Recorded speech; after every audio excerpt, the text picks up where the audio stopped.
સુરત જિલ્લા કોંગ્રેસ સમિતિ દ્વારા આજે સુરત પોલીસ કમિશનરને આવેદનપત્ર પાઠવ્યું છે। પોલીસ દ્વારા ભાજપ પક્ષના લોકો માટેના નિયમ અને અન્ય લોકો માટેના નિયમો અલગ હોય તે રીતની કામગીરી કરાતી હોવાના આક્ષેપ સાથે ઉગ્ર વિરોધ બાદ આવેદનપત્ર પાઠવવામાં આવ્યું।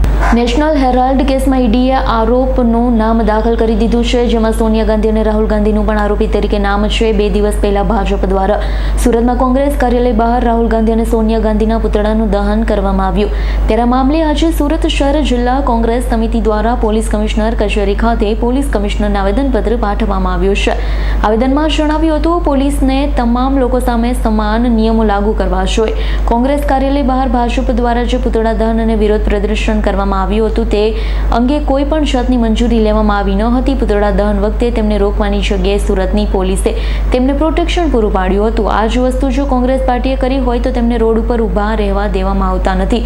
કોંગ્રેસી કાર્યકરો સામે અટકાયતી પગલાં લેવામાં આવે છે, ત્યારે પોલીસની આવી બેવડી નીતિ સામે જિલ્લા કોંગ્રેસ સમિતિ સખત વિરોધ કરે છે।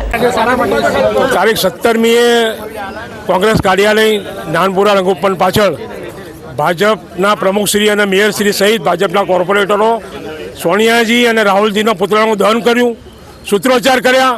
આજે દુઃખ એ વાતનું થાય છે કે આ લોકશાહીમાં ભાજપ લોકશાહીનું ખૂન કરી રહી છે, પોલીસ ભાજપનો હાથો બની રહી છે એવો મારો સીધો આક્ષેપ છે।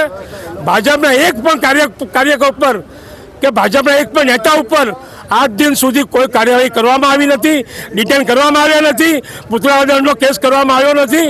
આ રીતે પક્ષાપક્ષી આ લોકશાહીમાં ન ચાલી શકે। આ પક્ષપાતનો વિરોધ અમે કરીએ છીએ અને પોલીસે હંમેશા તટસ્થ ન્યાયી કામગીરી કરવી જોઈએ એ અમારી માંગણી છે।